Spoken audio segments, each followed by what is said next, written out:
आज के मुख्य समाचार। महाराष्ट्र भर में 50 से ज्यादा गंभीर अपराधों के आरोपी को ठाणे जिले में पुलिस ने अरेस्ट किया। दबंगों का पुलिस के संरक्षण मिलने के कारण पूरे परिवार पर हमला किया, जिसमें एक व्यक्ति गंभीर घायल। हैरतअंगेज घटना सामने आई जहां 4 नाबालिग बच्चों ने अपनी हो दोस्त उतारा मौत के घाट। जौनपुर के जिले में वैष्णो लॉज में खुलेआम जिस्म फरोशी का व्यवसाय चलाया जा रहा था। मुंबई, महाराष्ट्र भर में 50 से ज्यादा गंभीर अपराधों में आरोपी एक व्यक्ति को ठाणे जिले में पुलिस ने अरेस्ट कर लिया है। पुलिस ने शुक्रवार को इस बारे में जानकारी दी है। खटकपाड़ा पुलिस थाने के सहायक पुलिस निरीक्षक अनिल गायकवाड़ ने जानकारी दी है कि गुप्त सूचना के आधार पर कल्याण में खटकपाड़ा पुलिस के एक गश्ती दल ने बुधवार को आरोपी को अरेस्ट कर लिया है। अधिकारी ने बताया कि आरोपी कथित तौर पर एक पुलिसकर्मी बनकर लोगों को लूटता था और कई मामलों में वांटेड अपराधी था। अधिकारी ने बताया कि वो कथित तौर पर हत्या की कोशिश, सरकारी कर्मचारी पर हमला, धोखाधड़ी, डकैती के दौरान चोट पहुंचाने समेत अन्य अपराधों में शामिल है। उन्होंने कहा कि ये आपराधिक केस ठाणे, मुंबई, नासिक, पुणे और अहमदनगर जिलों और यहां तक कि तमिलनाडु के कांचीपुरम पुलिस थानों में दर्ज किए गए हैं। उन्होंने कहा कि आगे की छानबीन चल रही है। पुलिस बनकर लूट और अन्य अपराधों का ये कोई पहला केस नहीं है, बल्कि पहले भी ऐसे मामले आए हैं। पिछले दिसंबर में ही दिल्ली में बुजुर्ग महिलाओं और विदेशी नागरिकों को नकली पुलिस वाला बनकर लूटने वाले ईरानी गैंग का पुलिस ने भंडाफोड़ कर दिया है। इस गैंग का मास्टरमाइंड भी पुलिस के हत्थे चढ़ गया है। यूपी, उत्तर प्रदेश के जौनपुर जिले में ग्राम बारी, तहसील किराकत में मामूली बात पर कुछ दबंगों ने पानी के नल को तोड़ डाला था और कुएं पर अतिक्रमण करते बांध काम करने वाले रामा बुझारत कन्हैयालाल मौर्य के पुत्र रामाज्ञा मौर्य, धर्मेंद्र कुमार मौर्य और सुधांशु मौर्य से रविंद्र कुमार मौर्य ने पूछ कि आपने पानी का नल भी तोड़ डाला और अवैध निर्माण कर रहे हो। इतना पूछते ही रविंद्र कुमार मौर्य और उनके परिवार को मां बहन की गंदी गंदी गालियां देते हुए अचानक ही लाठी डंडों, लोखंड के रॉड और ईंट पत्थर से हमला कर दिया। इस हमले में रविंद्र मौर्य गंभीर घायल को गए। शरीर के कई हिस्सों पर डॉक्टर द्वारा टांके लगाने पड़े थे, जैसे कि वाया हाथ का अंगूठा फट गया, आंख के पास भी जख्म हो गया था। मेरी बेटी अंजलि और भाभी शकुंतला गंभीर घायल हो गए थे। यह घटना गौरा बादशाहपुर पुलिस थाने की हद की है। गौरा बादशाहपुर पुलिस थाने के दरोगा शिवराज यादव पर भी शक की सुई घूमती दिख रही है, क्योंकि दरोगा शिवराज यादव इस वारदात को दबाने में जुटे हुए हैं। जानबूझ कई धाराएं नहीं लगाई है, जिसके कारण यह प्रतीक होता कि दरोगा शिवराज यादव ने घूस खाई है, इसीलिए हमारे केस को कमजोर कर दिया है। दिनांक 25 अक्टूबर 2022 को एफआईआर क्रमांक 01812022 भारतीय दंड विधि की धारा 323, 504, 506 के तहत केस दर्ज किया था। उन लोगों ने अपनी पहुंच के कारण 2 तरफा केस दर्ज करवा दिया गया है। मिली जानकारी के मुताबिक गंभीर चोटें और घाव होने के कारण डॉक्टर को टाके लगाने पड़े थे। डॉक्टर की रिपोर्ट के अनुसार पुलिस ने केस में धाराएं नहीं लगाए और क्रॉस केस दर्ज करते हुए सामने वालों को बचाने का पुलिस दरोगा शिवराज यादव ने काम किया है। जबकि पुलिस को जनसेवक कहा जाता है, लेकिन दरोगा शिवराज यादव यह कैसी जनसेवा कर रहे हैं? सेवा के नाम पर जेब भरने का काम कर रहे हैं। इसीलिए पुलिस ने हमारा केस सही नहीं लिखा है। इस केस में पुलिस को भारतीय दंड विधि की धारा 323, 324, 326, 504, 506, 34 के तहत केस दर्ज कर कार्रवाई करनी थी, लेकिन गौरा बादशाहपुर पुलिस थाने के दरोगा शिवराज यादव ने ऐसा नहीं किया। दबंगों को बचाने के लिए रविंद्र मौर्य को ही धमकियां दी जा रही है और कहते हैं कि तुम चुप रहो, नहीं किसी भी बड़े केस में फंसाकर तुम्हें बर्बाद कर डालूंगा। पुलिस दरोगा शिवराज यादव के संरक्षण में इन दबंगों के हौसले बुलंद है। रविंद्र कुमार और उनका परिवार पुलिस और उनके पड़ोस में रहने वाले रामा बुझारत कन्हैयालाल मौर्य के पुत्र रामाज्ञा मौर्य, धर्मेंद्र कुमार मौर्य और सुधांशु मौर्य के डर से अपनी जिंदगी बिता रहे हैं। ऐसे दबंगों पर पुलिस नकेल कसनी थी, लेकिन दरोगा शिवपाल यादव ने ऐसा नहीं, जिससे अपराधियों के हौसले बुलंद है। पुलिस दरोगा शिवराज यादव भी महान है। भुक्तभोगियों को झूठे केसों में फंसने की धमकियां दे रहे हैं। पुलिस के रवैया से लगता है कि दरोगा शिवराज यादव दबंगों के हाथों बिक चुके हैं, क्योंकि अपराधियों को बचाने में जुटे हुए हैं। बता दें कि रविंद्र कुमार मौर्य ने कई बार लिखित शिकायतें की थी, जिस पर कोई भी कार्रवाई नहीं की गई थी, जिसके कारण विवाद बढ़ता गया और रविंद्र कुमार मौर्य के जान के दुश्मन बन गए हैं। भुक्तभोगियों को आज तक इंसाफ नहीं मिल पाया है। गौरा बादशाहपुर पुलिस थाने के दरोगा शिवराज यादव रविंद्र कुमार मौर्य की शिकायत नहीं सुनते हैं। इन्हीं को दमदाटी देते रहते हैं। यह कहाँ का इंसाफ है। पुलिस को जनता का रक्षक कहा जाता है, लेकिन दरोगा शिवराज यादव दबंगों की रक्षा कर रहे हैं। यह कहाँ का इंसाफ है। अगले एपिसोड और खुलासे किए जाएंगे। मैं रविंद्र कुमार मौर्य, ग्राम बारी, थाना गौरा बादशाहपुर, तहसील किराकत, जिला जौनपुर का मूल निवासी हूँ।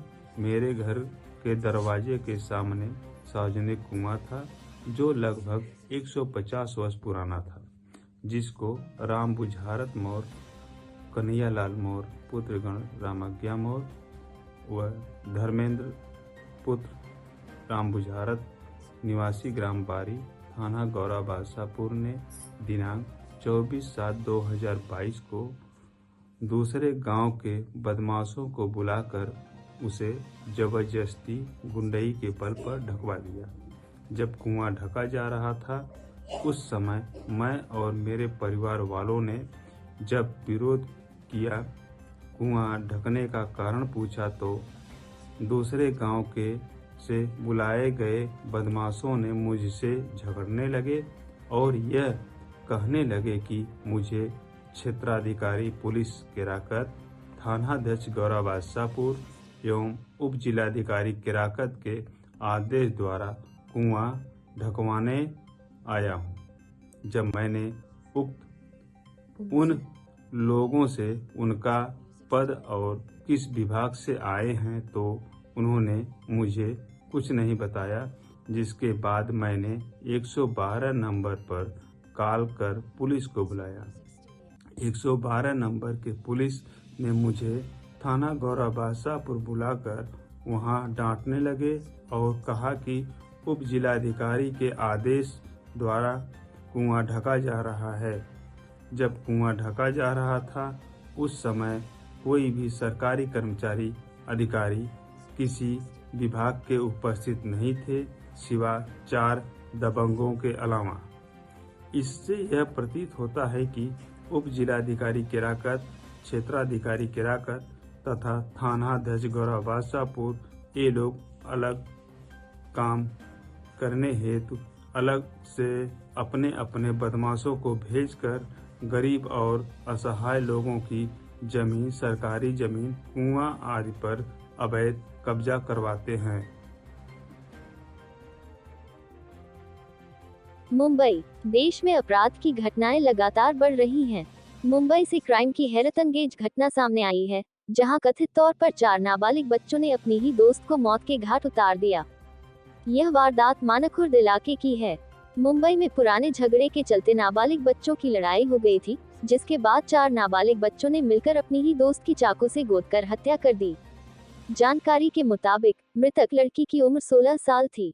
पुलिस ने 4 नाबालिग बच्चों के खिलाफ हत्या का मामला दर्ज कर लिया है और उन्हें बाल सुधार गृह भेज दिया है। नशा करते थे सारे बच्चे। मानखुर्द पुलिस के सूत्रों ने बताया कि ये सारे बच्चे नशा करते थे। उन्होंने जानकारी दी कि कुछ दिनों पहले बच्चों के बीच किसी कारण को लेकर बहस हो गई थी, जिसके बाद चारों बच्चों ने साजिश करके अपनी दोस्त को मौत के घाट उतार दिया। जानकारी के मुताबिक 4 जनवरी की शाम 6 बजे जब ये सारे बच्चे एक साथ बैठे थे, तभी इन्होंने कोता और चाकू की मदद से अपनी 16 साल की दोस्त की हत्या कर दी। शव के पोस्टमार्टम में पता चला कि नाबालिग बच्चों ने मिलकर लड़की के शरीर पर 14 जगह हमला किया था, जिसकी वजह से उसने दम तोड़ दिया। पुलिस ने इस संदर्भ में भारतीय दंड विधि की धारा 302 और 34 के तहत मामला दर्ज कर जांच शुरू कर दी है। इसके साथ ही पुलिस ने चारों नाबालिगों को बाल सुधार गृह भी भेज दिया है। जानकारी के मुताबिक जांच में पता चला कि लड़की की मां दुबई में काम करती है और उसके पिता मुंबई में रहते हैं। मृतका के मां और पिता का तलाक हो चुका है, जिसकी वजह से वह अपने दादा के साथ मानखुर्द इलाके में रहती थी। यूपी। उत्तर प्रदेश के जौनपुर में खुलेआम जिस्म फरोशी का खेल चल रहा है, लेकिन हैरत की बात यह है कि पुलिस पूरे मामले से अनजान बनी हुई है। यहाँ देवी देवताओं के नाम पर लॉज का नाम रखकर उसके अंदर जिस्म फरोशी कराई जा रही है। शाहगंज कस्बे के चिड़ियामोड़ स्थित मां वैष्णो लॉज में जिस्म फरोशी का खुलासा हुआ। वहां के मैनेजर ने 800 से 1200 रुपए में हर व्यवस्था देने की बात की। इतना ही नहीं, मैनेजर ने पंसत करने के लिए वहां मौजूद 3 युवतियों को भी दिखाया। उनसे कहा कि बड़ी दूर दूर से लोग आते हैं, वह किसी को भगाता नहीं है। बता दें कि उस लॉज से मात्र 200 मीटर दूर महिला महाविद्यालय भी है। उसके बावजूद पुलिस इस पूरे मामले से अनजान बनी हुई है। दरअसल स्थानीय लोगों के मुताबिक शाहगंज कोतवाली क्षेत्र के चिड़ियामोड़ स्थित मां वैष्णो लॉज में गुपचुप तरीके से जिस्म फरोशी का खेल काफी लंबे समय से चल रहा है। कई लोगों द्वारा कई बार शिकायत के बावजूद बंद नहीं हुआ। लॉज के बगल में एक महिला महाविद्यालय भी है, उसके बावजूद जिस्म फरोशी के धंधे पर रोक नहीं लग पाई है। वो गल्च ग्राहक बनकर मां वैष्णो लॉज में जा पहुंचा। वहां पहुंचने पर रिसेप्शन पर मैनेजर और उसके पास 3 युवतियां बैठी मिली। मैनेजर ने बातचीत में अपना नाम अर्जुन बताया। वहीं लॉज में पहुंचकर जब सर्विस के बारे में बात की गई तो वहां मौजूद मैनेजर ने बताया कि 1200 रेट है, लेकिन 1000 से कम नहीं होगा। उनसे बताया कि वह मोलभाव नहीं करता, उसके यहाँ केवल 1000 रूम का किराया लगता है, लेकिन वह किसी को भगाता नहीं, क्योंकि लोग बड़ी दूर दूर से उसके यहाँ आते हैं। मगर बहुत जद्दोजहद के बाद लॉज का मैनेजर 800 रुपए में सर्विस दिलाने के लिए तैयार हो गया। इस दौरान लॉज के मैनेजर से जब युवतियों को देखने व पसंद करने के बारे में बात की गई, तो उसने लॉज के रिसेप्शन के पास से खुद पर्दा हटाकर पहले से बैठी तीनों युवतियों का चेहरा खोलने के लिए कहा। चेहरा दिखाने के बाद मैनेजर ने पसंद पूछी। इसके बाद तीनों युवतियों को अंदर भेज दिया। जिस्म फरोशी के स्टिंग ऑपरेशन के बाद जब मां वैष्णो के नाम पर चलाए जा रहे लॉज के मैनेजर से पूछा गया कि क्या ऐसा कराना जायज है, तो उसने बताया कि वह सही तो नहीं कर रहा है, लेकिन कोई मजबूरी में आ गया तो पेट के लिए करना मजबूरी है। हालांकि इस दौरान वह इससे ज्यादा कुछ नहीं बोला, किसी को कई बार फोन लगाता रहा। इसकी भनक लगते ही लॉज में गए सभी लोग पिछले गेट से भगाने लगे।